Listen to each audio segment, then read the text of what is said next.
More people have walked on the moon than have touched the bottom of the ocean.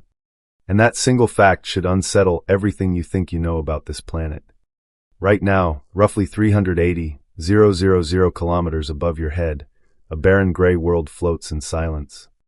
And 12 human beings have left their boot prints in its dust.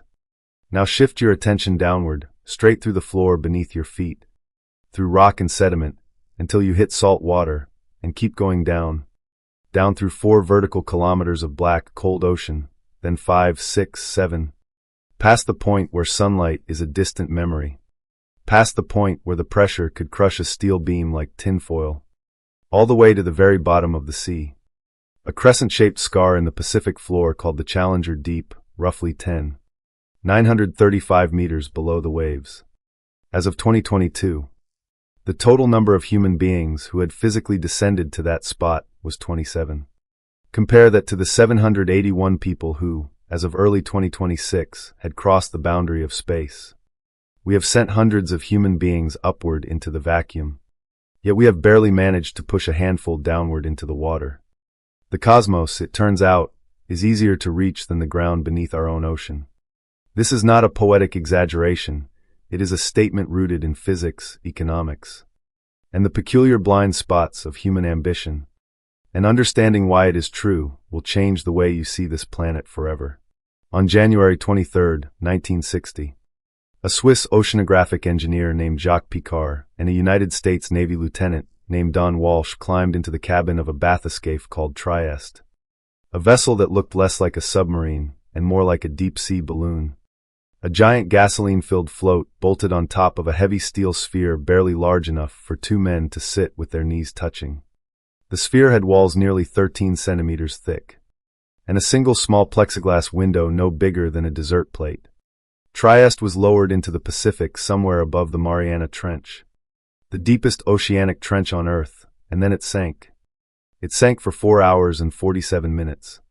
Dropping through water that grew blacker and colder and heavier with every passing second, until the depth gauge read approximately 916 meters. Picard and Walsh had reached the Challenger Deep. They stayed on the bottom for about 20 minutes, long enough to see, through their tiny porthole, a flat, tan-colored ooze stirred up by their landing, and what Picard described as a flat fish resembling a sole, though that identification has been debated by marine biologists for decades. They noted that the window of the observation sphere had cracked slightly during the descent, a hairline fracture in the plexiglass caused by the incomprehensible force of more than 1,000 atmospheres of pressure. Then they jettisoned their iron ballast and rose back toward the light. The entire dive was a triumph of engineering and nerve, and it should have been the start of a golden age of deep ocean exploration. Instead, it was the end of one. After Picard and Walsh surfaced on that January afternoon, not a single human being returned to the bottom of the Challenger Deep for 52 years.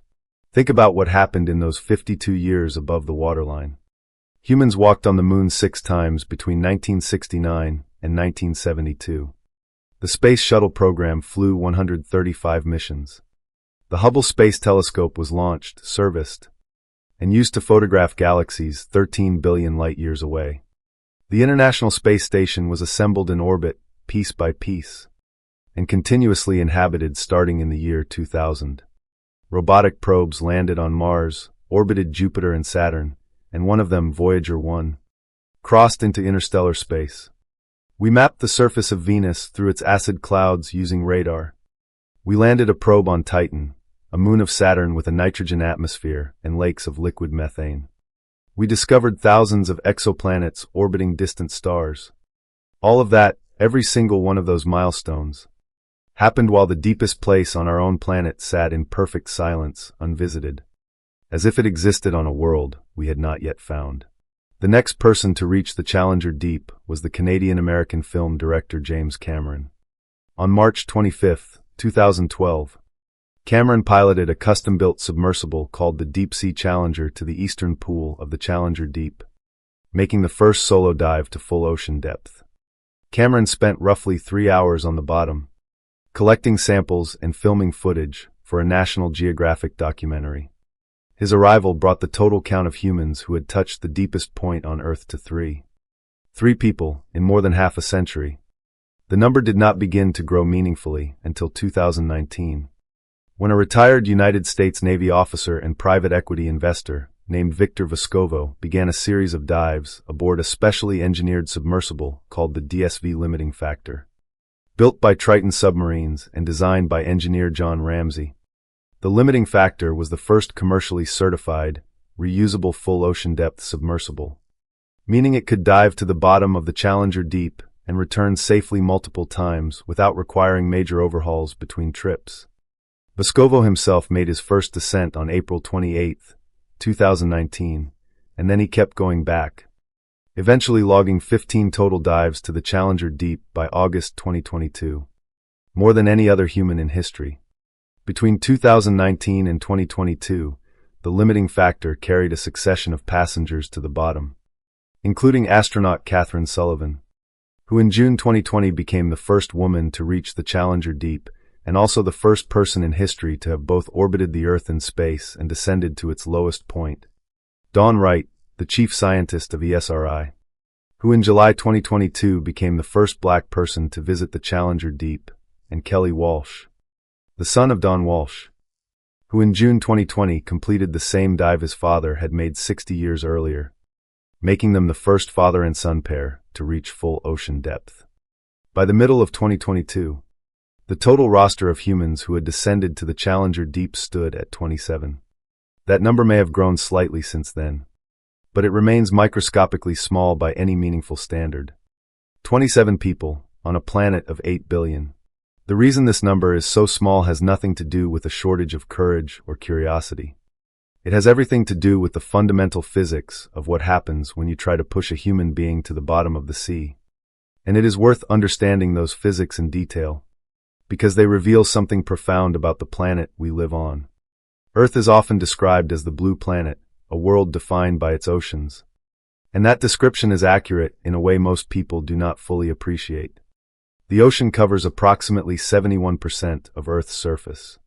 Its average depth is about 3,688 meters, and its total volume is roughly 1.335 billion cubic kilometers of salt water. If you could somehow drain the ocean and walk across the exposed seabed, you would find a landscape of mountains, canyons, plains, and volcanic ridges that would dwarf anything on dry land. The Mid-Atlantic Ridge alone is a mountain chain running roughly 16,000 kilometers down the center of the Atlantic Ocean, longer than the Andes, the Rockies, and the Himalayas combined. The Mariana Trench, a crescent-shaped depression in the western Pacific east of the Mariana Islands, plunges to a maximum confirmed depth of 10,935 meters plus or minus 6 meters, according to a 2021 survey. If you placed Mount Everest, the tallest mountain above sea level at 849 meters, at the bottom of the Challenger Deep, its summit would still be submerged under more than 2,000 meters of water. The ocean is not just wide, it is staggeringly, almost incomprehensibly deep. And that depth is where the trouble begins. To appreciate why the deep ocean is harder to explore than outer space, you need to grasp a single number: pressure. At sea level, the atmosphere exerts a pressure of roughly 1 atmosphere, or about 101,325 pascals. This is the weight of the entire column of air stretching from the ground to the edge of space, roughly 100 kilometers overhead, pressing down on every square centimeter of your body. You do not feel this pressure because your body is designed to operate at 1 atmosphere. The fluids and tissues inside you push outward with the same force, creating an equilibrium. When you dive into the ocean, you add the weight of water on top of the weight of air. Water is approximately 800 times denser than air at sea level, which means that for every 10 meters you descend, the pressure increases by roughly 1 additional atmosphere. At 10 meters depth, you experience 2 atmospheres of pressure, double what you feel on the surface. At 100 meters, you experience 11 atmospheres. At 1,000 meters, you experience roughly 101 atmospheres. And at the bottom of the Challenger Deep, approximately 10,935 meters down, the pressure reaches approximately 100 atmospheres. That means that every square centimeter of surface at the bottom of the Mariana Trench bears a force equivalent to roughly 100 kilograms, which is close to the weight of a small car balanced on your fingertip.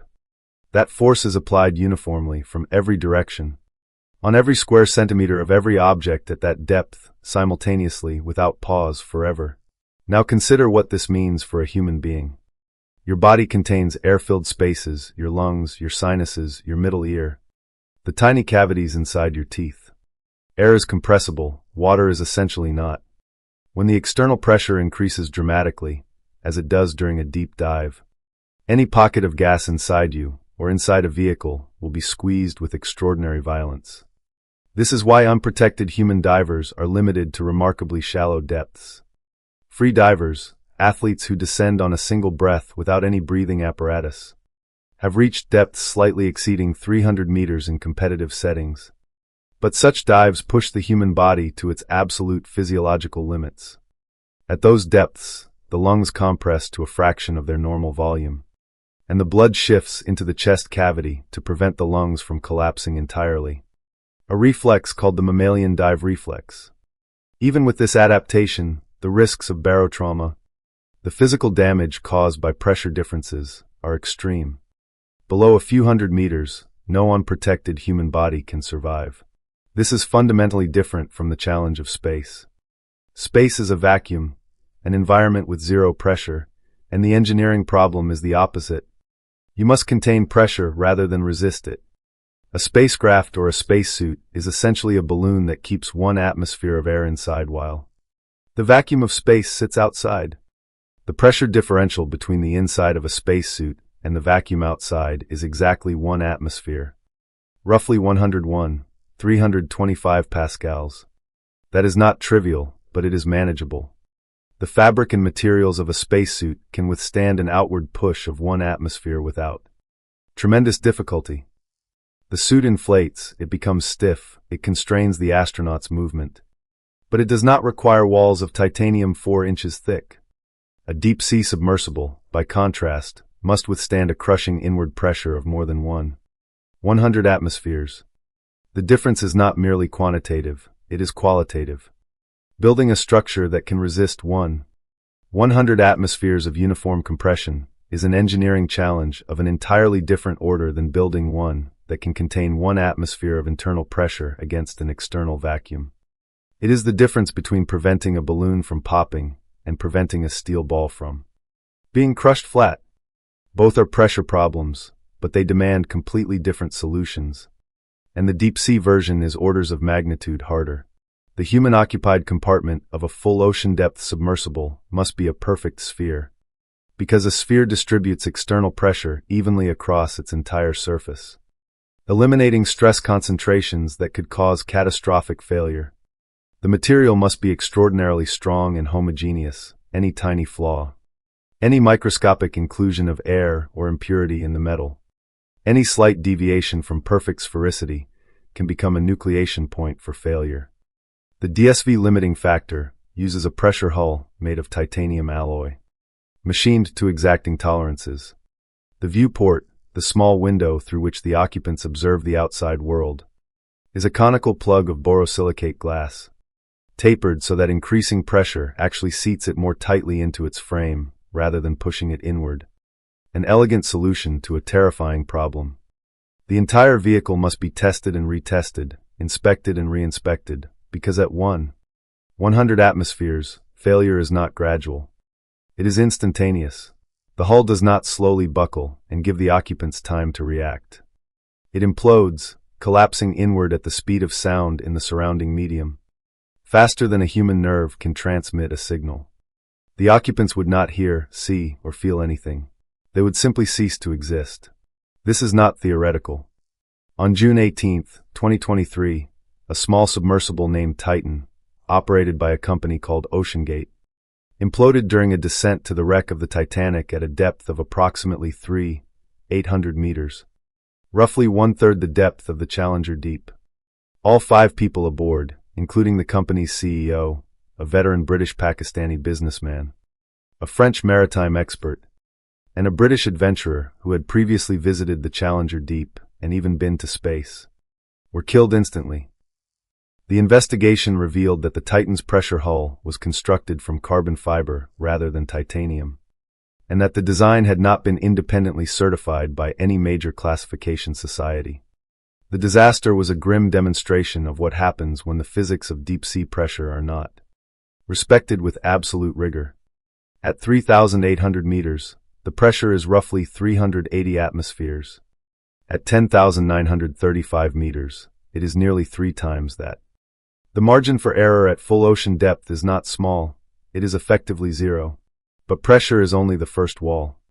Even if you can build a vehicle strong enough to survive the crushing embrace of 100 atmospheres, you still face a second, equally fundamental obstacle you cannot see and you cannot communicate. This is the wall of darkness. And it is in many ways even more disorienting than the wall of pressure, because it is counterintuitive. We live in an age of global connectivity, of live video streamed from Mars rovers, of real-time images beamed from spacecraft billions of kilometers away. It seems absurd that we cannot do the same thing a few kilometers below the surface of our own ocean. But we cannot. And the reason is rooted in the basic physics of electromagnetic radiation and its interaction with water. Light is a form of electromagnetic radiation, a wave that propagates through the electromagnetic field at roughly 300,000 kilometers per second in a vacuum. In a vacuum, or in air, light travels enormous distances with relatively little absorption. This is why you can see stars that are millions of light years away. The light left those stars and traveled across the near-perfect vacuum of intergalactic space, losing almost no energy along the way until it entered your eye. Water, however, is not a vacuum. Water is a dense medium composed of polar molecules, and it absorbs electromagnetic radiation very efficiently, particularly at certain wavelengths. The wavelength of light determines its color. Red light has a longer wavelength, around 620 to 750 nanometers, while blue light has a shorter wavelength, around 450 to 495 nanometers. Water absorbs longer wavelengths more readily than shorter ones. Red light is almost entirely absorbed within the first 10 to 15 meters of seawater. Orange disappears by about 40 meters. Yellow fades by roughly 75 meters. Green persists a bit deeper, but by about 200 meters. Even the most penetrating blue light has been reduced to a faint twilight glow. Below 1,000 meters, no sunlight reaches at all. The ocean below 1,000 meters exists in a state of absolute, permanent, primordial darkness. Not the darkness of a room with the lights off, where scattered ambient photons still allow faint perception, but true zero-photon darkness. A darkness so total that no biological eye, no matter how sensitive, can extract any visual information from it without an artificial light source. This has a direct consequence for the color of deep-sea animals that is worth noting because it reveals how exquisitely life adapts to physics. Many deep-sea creatures, particularly shrimp, fish, and jellyfish, are vivid red in color. On land or in shallow water, a red animal would be highly conspicuous. But in the deep ocean, where red wavelengths of light have been completely filtered out, a red animal reflects no light at all. It appears black, which in a world of blackness means it is invisible. Red is the ultimate camouflage in the deep sea, a survival strategy written directly by the physics of light absorption in water. Below 1,000 meters, sunlight is absent and photosynthesis is impossible. This means there are no plants, no algae, no phytoplankton producing oxygen and organic matter from solar energy. The entire base of the food chain that sustains life in the sunlit surface waters simply does not exist in the deep. Life below the photic zone must depend on other sources of energy entirely, a topic that carries revolutionary implications and to which we will return shortly. The darkness is disorienting enough. But the truly crippling constraint for exploration is not the absence of light. It is the absence of radio communication. Radio waves, like visible light, are a form of electromagnetic radiation, but at much longer wavelengths, ranging from millimeters to hundreds of meters. In a vacuum or in air, radio waves travel at the speed of light and can traverse astronomical distances. We routinely communicate with spacecraft millions or even billions of kilometers away using radio. The signal from the Voyager 1 probe, currently more than 24 billion kilometers from Earth in interstellar space, still reaches NASA's Deep Space Network at the speed of light, carrying data at a trickle of a few hundred bits per second, but carrying it nonetheless. The Mars rover's Curiosity and Perseverance communicate with Earth across an average distance of about 225 million kilometers, sending back high-resolution photographs and scientific data via radio relay through orbiters and direct-to-Earth links. We can talk to machines on the surface of Mars. We can talk to machines at the edge of the solar system. But we cannot talk to a machine a few kilometers beneath the surface of the ocean. And the reason is salt water. Seawater is electrically conductive because it is full of dissolved ions, primarily sodium and chloride. When a radio wave enters conductive seawater, its oscillating electric field drives currents in the water, and those currents dissipate the wave's energy as heat. The higher the frequency of the radio wave, the faster it is absorbed. A standard radio signal, of the kind used by cell phones, Wi-Fi routers, or GPS satellites, is absorbed within meters of entering the ocean. It simply vanishes. Even extremely low-frequency radio waves, known as ELF, which militaries have historically used to send one-way messages to submerged submarines, can penetrate only a few hundred meters of seawater, and the data rate is agonizingly slow, on the order of a few characters per minute. Far too slow for anything resembling real-time communication, let alone video. GPS, which relies on signals from satellites roughly 200 kilometers above the Earth, does not work underwater at all, because those satellite signals are radio waves and they are absorbed the instant they hit the water. This means that a submersible at the bottom of the ocean has no GPS, no radio link to the surface, no internet, no real-time video uplink, nothing. It is as communicatively isolated as a spacecraft would be if you wrapped it in a Faraday cage and dropped it into a lead-lined pit. The only practical means of underwater communication over any significant distance is sound. Sound is a mechanical wave, a vibration that propagates through a physical medium, and water is an excellent medium for sound transmission. Sound travels roughly 500 meters per second in seawater, about 4.5 times faster than in air, and it can travel enormous distances. Whales communicate using low-frequency vocalizations that can cross entire ocean basins, covering hundreds or even thousands of kilometers. Acoustic modems, devices that encode data into sound waves and transmit them through water, are the primary means by which unmanned underwater vehicles communicate with surface ships. But acoustic communication is slow and limited in bandwidth. Typical acoustic modems can transmit data at rates measured in kilobits per second at best, comparable to a dial-up internet connection from the 1990s, and often much slower. Sending a high-resolution photograph via acoustic link can take minutes. Streaming live video is essentially impossible. The alternative is a physical tether, a cable running from the surface ship to the underwater vehicle, carrying electrical power and fiber optic data. Tethered remotely operated vehicles, or ROVs, are the workhorses of deep-sea exploration precisely because they maintain a physical data link to the surface. But a tether thousands of meters long is heavy, drag-prone, and limits the vehicle's range and maneuverability. It is a functional solution, but a constrained one. Here, then, is the central irony that defines our relationship with the deep ocean. We can see and communicate with machines on the surface of Mars, 225 million kilometers away, because the space between Earth and Mars is a vacuum, and a vacuum is the most transparent medium in the universe for electromagnetic radiation.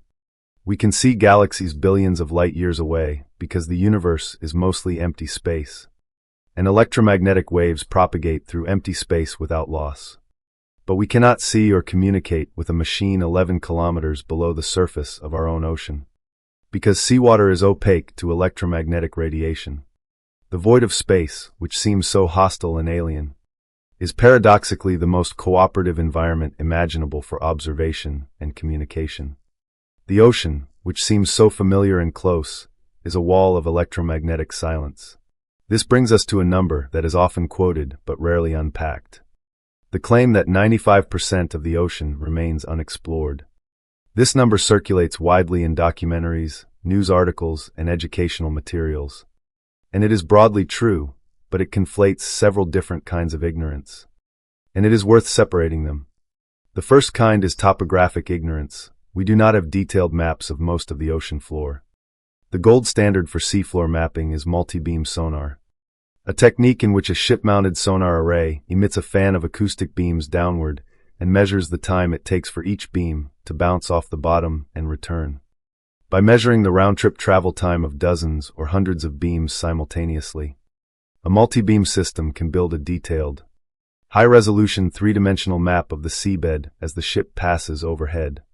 The Nippon Foundation JEBCO Seabed 2030 project, an ambitious international initiative to map the entire ocean floor by 2030, reported in June 2025 that 27.3% of the global ocean floor had been mapped to modern standards using multi-beam sonar or equivalent high-resolution methods. That means that nearly three-quarters of the seabed, an area vastly larger than all the continents combined, has never been mapped at high resolution. We have better topographic maps of the Moon, Mars, and even portions of Venus than we do of our own ocean floor. In 2017, the figure was just 6%, so progress has been rapid. But the remaining 73% represents an area of unmapped terrain that dwarfs anything comparable on any other planetary body we have studied. The second kind of ignorance is observational, even in areas where we have sonar maps. We have rarely, if ever, sent cameras, sensors, or human eyes to actually look at the seabed. NOAA, the National Oceanic and Atmospheric Administration, has stated that more than 80% of the ocean remains unmapped, unobserved, and unexplored. The distinction between mapped and observed is critical. Having a sonar map of a stretch of seabed is like having a satellite photograph of a desert. You know the general topography, but you have no idea what lives there. What the sediment is composed of, what chemical processes are occurring, or what the environment looks like up close. Direct observation, whether by ROV, submersible, or autonomous underwater vehicle, has covered a tiny fraction of the ocean, probably well under 10%, possibly as low as 5%, depending on how you define observation. The third kind of ignorance is biological. We do not know what lives in the deep ocean. Marine biologists estimate that roughly 90% of marine species have not yet been formally described and named. Every deep-sea expedition that lowers a camera or a net to the bottom discovers new species, often in significant numbers. A single trawl in an unexplored area can bring up dozens of organisms that have never been seen by human eyes and do not appear in any scientific database. The deep ocean is not just poorly mapped and poorly observed. It is biologically terra incognita on a scale that has no parallel on land. Given all this darkness, all this pressure, all this electromagnetic silence, you might expect the deep ocean to be a barren wasteland, a lifeless desert of mud and rock. And for most of human history, that is exactly what scientists assumed. The prevailing view in the 19th century was that life could not exist below about 550 meters. A hypothesis called the azoic theory, proposed by the British naturalist Edward Forbes in the 1840s. Forbes had dredged the seafloor in the Aegean Sea and found that the number of organisms decreased with depth, leading him to extrapolate that the deep ocean was devoid of life entirely. He was spectacularly wrong. The deep ocean is not a desert. It is one of the most biologically rich and strange environments on the planet, and understanding why requires a short detour into the physics of size. One of the most striking features of deep-sea life is that many organisms grow to sizes far exceeding their shallow water or terrestrial relatives. This phenomenon is called deep-sea gigantism, and it is observed across a wide range of taxonomic groups.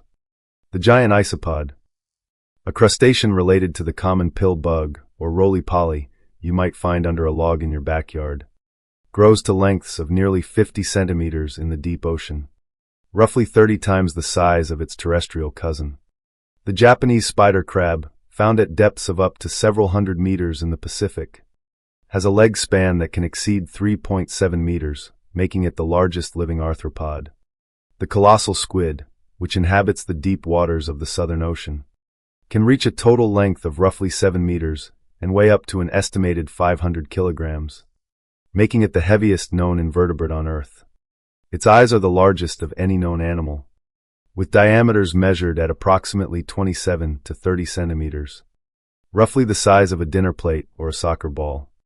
Those enormous eyes are adaptations for detecting the faintest traces of light in the deep ocean, particularly the bioluminescent flashes produced by other organisms and the subtle silhouettes of approaching predators like sperm whales.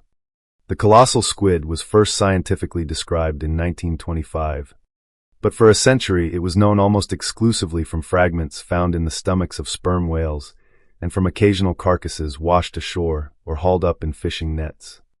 A living colossal squid was not filmed in its natural deep-sea habitat until 2025, when a remotely operated vehicle in the South Pacific captured footage of a juvenile specimen, roughly 30 centimeters long, shimmering and translucent at a depth of 600 meters. 100 years passed between the naming of the species and the first time a human camera saw one, alive in the wild. That gap tells you everything about how difficult it is to observe life in the deep ocean. Why do deep-sea organisms grow so large? The honest answer is that no single definitive explanation exists, but several well-supported hypotheses converge to provide a compelling picture. The first factor is temperature. The deep ocean is cold, typically between 1 and 4 degrees Celsius year-round. Cold temperatures slow metabolic rates, the chemical reactions that power biological processes. A slower metabolism means slower growth, but it also means a longer lifespan. And a longer lifespan means more time to grow.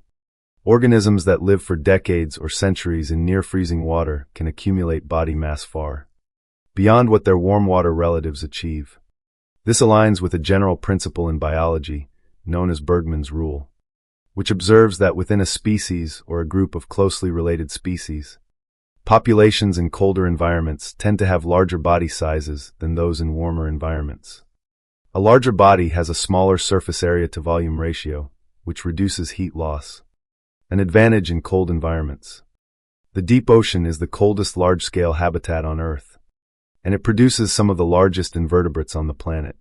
The relationship between cold water and longevity is illustrated dramatically by the Greenland shark, a slow-moving predator that inhabits the deep, cold waters of the North Atlantic and Arctic. A 2016 study published in the journal Science used radiocarbon dating of eye-lens proteins to estimate the ages of individual Greenland sharks, and concluded that they can live for at least 272 years, with the oldest specimen estimated at roughly 400 years, plus or minus about 120 years. This makes the Greenland shark the longest-lived vertebrate known to science. An individual born in the early 1600s could still be swimming in the deep Atlantic today. A creature alive before the founding of the first permanent English settlement in the Americas. The deep ocean is a realm where time moves differently, where organisms live on timescales that make human lifespans seem like camera flashes. The second factor is oxygen. Cold water holds more dissolved oxygen than warm water, because the solubility of gases in liquid increases as temperature decreases. Abundant dissolved oxygen supports the high aerobic demands of large body sizes. Bigger bodies require more oxygen per unit time for respiration, and the cold, oxygen-rich deep ocean provides it. The third factor, paradoxically, is scarcity of food. The deep ocean, cut off from sunlight and photosynthesis, receives its organic matter primarily in the form of marine snow, a constant, gentle rain of dead organisms, fecal pellets, mucus, and other detritus drifting down from the productive surface waters. This supply is meager and unpredictable. In a food-poor environment, there is a metabolic advantage to being large. Kleiber's law, an empirical observation in biology, states that an organism's metabolic rate scales with body mass raised to the 3/4 power. This means that larger animals are more energy efficient per unit of body mass than smaller ones. They burn fewer calories per gram of tissue. In an environment where food is scarce, being big is like driving a fuel-efficient car. You go further on less. A large deep-sea isopod can survive for years between meals, a feat a small one could not match.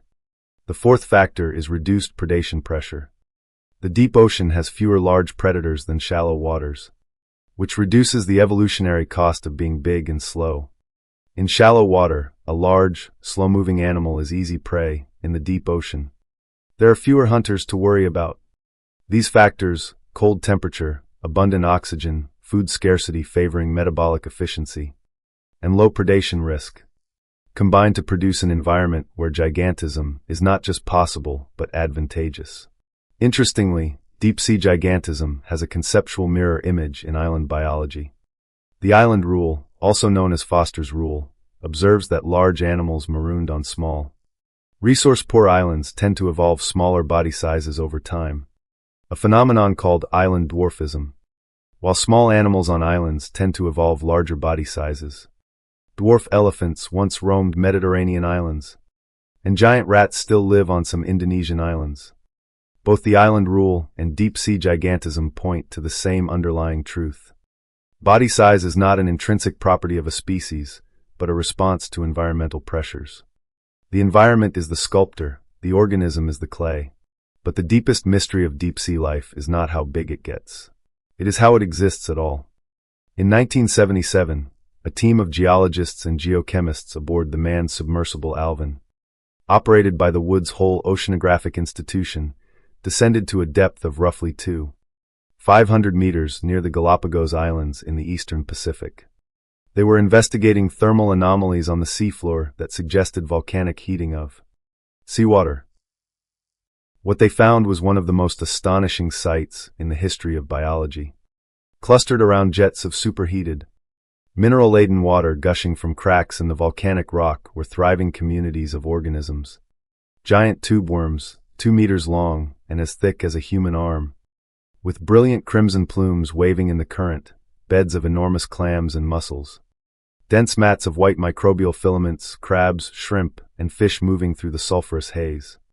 This was the discovery of hydrothermal vents, and it overturned one of the foundational assumptions of biology, that all complex life on Earth ultimately depends on photosynthesis and therefore on sunlight. The organisms living at hydrothermal vents do not depend on sunlight. They depend on chemosynthesis. Hydrothermal vents emit fluids rich in hydrogen sulfide, methane, and other reduced chemical compounds. Specialized bacteria and archaea at the base of the vent food chain use the chemical energy stored in these compounds, particularly hydrogen sulfide, to fix carbon dioxide into organic molecules, in much the same way that plants use light energy to fix carbon dioxide during photosynthesis. This process, chemosynthesis, is an alternative metabolic pathway that requires no light whatsoever. The giant tube worms, Riftia pachyptila, are perhaps the most iconic residents of hydrothermal vent communities, and they illustrate the strangeness of this world perfectly. An adult Riftia has no mouth, no stomach, and no intestine. It cannot eat. Instead, it houses trillions of chemosynthetic bacteria inside a specialized organ called the trophosome, which can make up more than half the worm's body weight. The worm's red plume, a feathery gill-like structure protruding from the top of its tube, is rich in hemoglobin, the same iron-based molecule that makes human blood red, and it absorbs hydrogen sulfide and oxygen from the surrounding water and transports them to the internal bacteria, which use them to produce organic matter. The worm lives on the metabolic output of its internal bacteria. It is not a predator, not a grazer, not a filter feeder. It is a living vessel for chemosynthetic microbes, a symbiotic arrangement so intimate that neither partner can survive without the other. The discovery of chemosynthesis at hydrothermal vents had implications that reached far beyond marine biology. If life can thrive in total darkness, at crushing pressures, in water laced with toxic chemicals, powered by nothing more than the geochemical energy of the Earth itself, then the conditions for life are far broader than anyone had imagined. Many scientists now consider hydrothermal vents a leading candidate for the site of the origin of life on Earth. The early Earth had no oxygen atmosphere, no ozone layer, and a surface bombarded by ultraviolet radiation.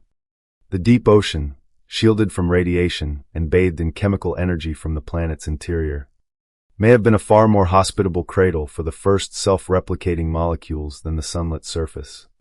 If life began at hydrothermal vents, then the deepest ocean is not merely a habitat. It is our oldest home. The other great survival strategy of the deep ocean is bioluminescence, the biological production of light. According to research by the Monterey Bay Aquarium Research Institute, approximately 76% of observed deep-sea organisms are capable of producing their own light. NOAA estimates that the figure may be as high as 90% for animals living below 500 meters. In the open ocean, bioluminescence is not an oddity in the deep sea. It is the norm. Organisms produce light through chemical reactions, typically involving a light-emitting molecule called luciferin and an enzyme called luciferase. Different species use bioluminescence for different purposes: to attract prey, like the anglerfish with its luminous lure dangling in front of its mouth; to communicate with potential mates; to startle or blind predators with a sudden flash; or to camouflage themselves through a technique called counterillumination, in which an animal matches the dim light filtering from above by producing light on its underside, erasing its silhouette and making itself invisible to predators looking upward. The light produced by most bioluminescent deep-sea organisms is blue, and this is not coincidental. Blue light, with its shorter wavelength, is the least readily absorbed by seawater and therefore travels the farthest through the water column. Evolution has tuned deep-sea bioluminescence to the precise wavelength that maximizes transmission. Distance in the medium in which these organisms live. Physics dictates the color of life in the abyss. The implications of all this for the search for life beyond Earth are direct and immediate. If life can exist without sunlight, without photosynthesis, without surface conditions, powered solely by chemical energy and liquid water, then life might exist anywhere in the universe where liquid water and chemical energy coexist. And we already know of places in our own solar system where those conditions are likely met. Jupiter's moon Europa, slightly smaller than Earth's moon, has a surface of solid water ice. But gravitational measurements and other evidence strongly suggest that beneath that ice lies a global ocean of liquid salt water, possibly 60 to 150 kilometers deep.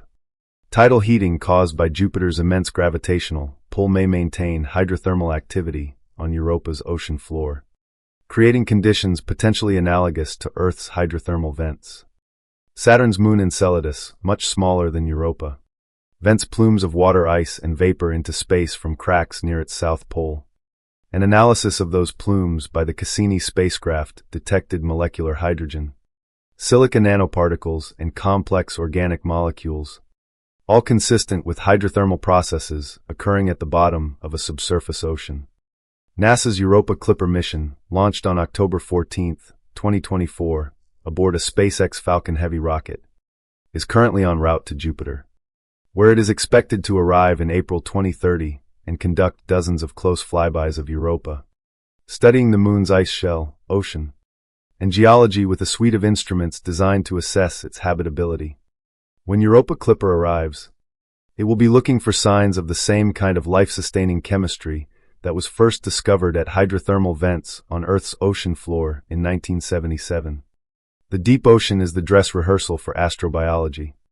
Every tube worm, every chemosynthetic bacterium, every bioluminescent shrimp in the Mariana Trench is a proof of concept for the possibility of life on an ice-covered moon a billion kilometers away. Despite all of this scientific significance, the deep ocean has historically received a fraction of the funding and public attention lavished on space exploration. The reasons are partly practical and partly psychological. Practically, deep-sea exploration is extraordinarily expensive for what it yields in terms of area covered. Operating a deep-sea submersible or a major ROV system requires a dedicated research vessel, a large support crew, and equipment that must be maintained to exacting standards because of the lethal consequences of failure. The Woods Hole Oceanographic Institution estimates that operating its deep submergence vehicle Alvin costs approximately $45,000 per day, including support from its mother ship, the research vessel Atlantis. A 30-day deep-sea expedition can easily cost over $1 million and cover only a tiny patch of ocean floor. Space exploration is also expensive, vastly more so per mission. But it has historically been driven by geopolitical competition, national prestige, and the development of dual-use technologies like satellites, GPS, and telecommunications infrastructure that provide enormous economic returns. The space race between the United States and the Soviet Union during the Cold War generated political will and public funding on a scale that ocean exploration has never matched. No nation's pride was ever staked on reaching the bottom of the ocean, the way it was staked on. Reaching the moon. The deep sea has never had its Kennedy moment. Its galvanizing call to action that unlocks the treasury and captures the public imagination. There is also a deeper, perhaps more fundamental psychological factor. Humans are visual creatures. We are drawn to what we can see. The night sky is beautiful, accessible, and endlessly inspiring. Every human being who has ever lived has looked up and wondered. The ocean floor is invisible, inaccessible, and dark. It does not call to us in the same primal way. Space exploration produces stunning photographs, the pale blue dot, the pillars of creation, the rings of Saturn that become cultural icons. Deep-sea exploration produces footage of murky water, strange-looking fish, and featureless mud. Footage that is scientifically invaluable, but visually unremarkable to a general audience. We are, it seems, a species that looks up, and the deep ocean has paid the price of that upward gaze.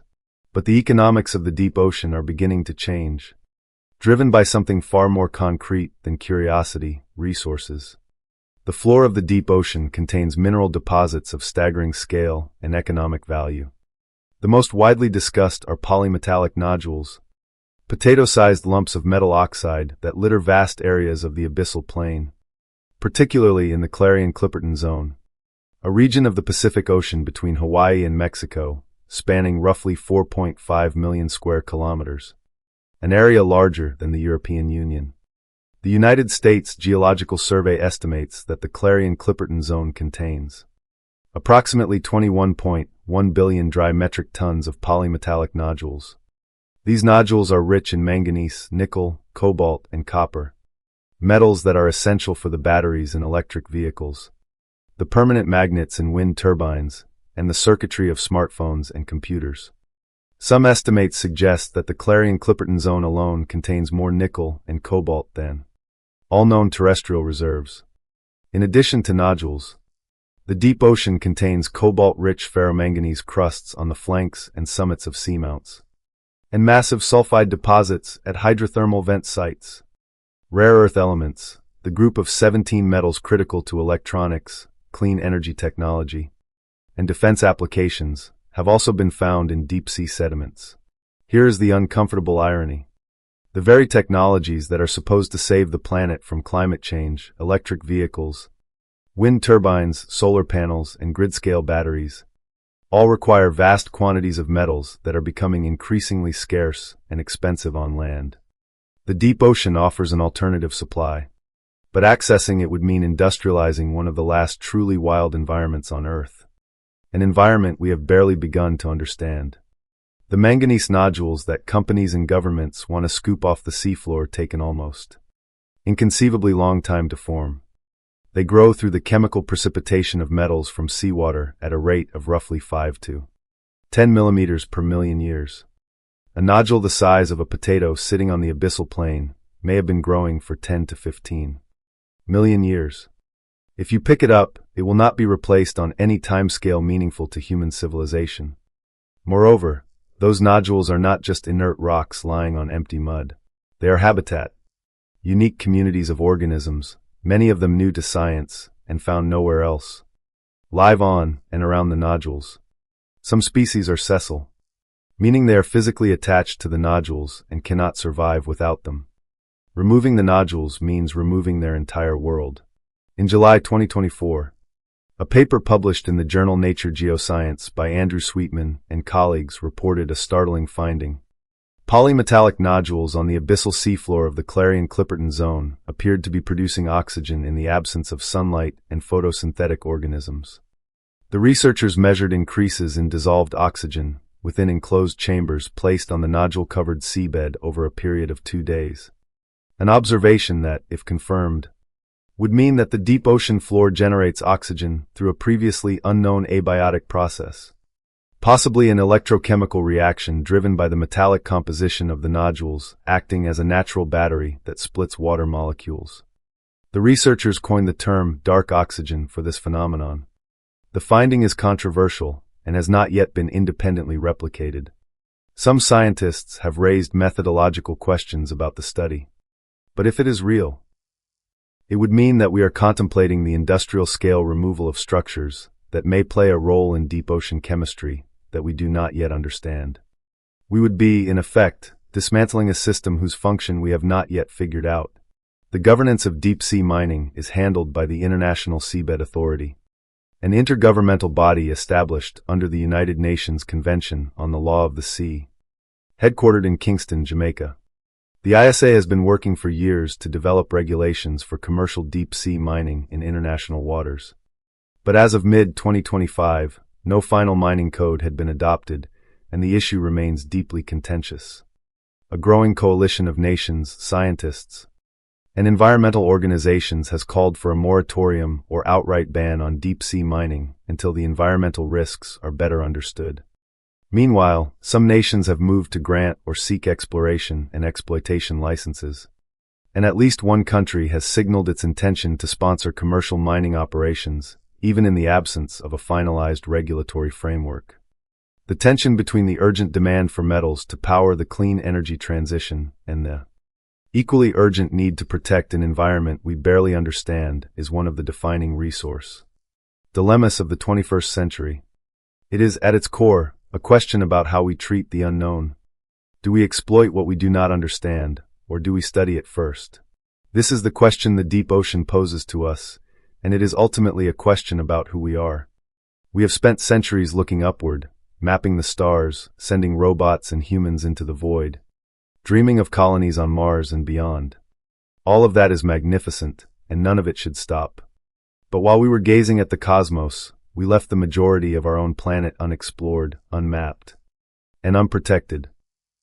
The deepest point on Earth is closer to you, right now, than the International Space Station is, by a factor of more than 30, and yet fewer people have been there than have orbited the Earth. The ocean is not far away in distance, it is far away in difficulty. A place where the most basic tools of human exploration, our eyes, our voices, our electronics, all fail simultaneously. The physics of pressure, the physics of light absorption, the physics of electromagnetic shielding by conductive salt water, all conspire to make the deep ocean the hardest place on this planet for humans to reach, observe, and understand. And yet that hard, dark, crushing place is alive with wonders we are only beginning to catalog. Giant squid with eyes the size of dinner plates. Sharks that were born before the first pilgrims crossed the Atlantic. Tube worms that feed not on food, but on the metabolic gifts of bacteria living inside their bodies. Entire ecosystems powered not by the sun, but by the chemical energy of the Earth itself. Mineral formations that may produce oxygen through electrochemistry in total darkness. Every one of these discoveries was made in the tiny fraction of the ocean we have managed to visit. What remains in the 95% we have not. The deep ocean and outer space are not opposites. They are mirrors. The chemosynthetic ecosystems at hydrothermal vents on Earth are the closest analog we have to what might exist beneath the ice of Europa or Enceladus. The technology we develop to map the ocean floor feeds directly into the technology we will need to explore the subsurface oceans of other worlds. The biology we discover in the abyss informs our understanding of what life is, how it originates, and where else it might be found. Looking down is looking up. Exploring the deep ocean is exploring the universe. The most profound frontier in science is not the one farthest from us. It is the one closest to us that we have not yet managed to see. It is dark, it is cold, it is under 1,000 atmospheres of pressure, and it is right beneath your feet, waiting.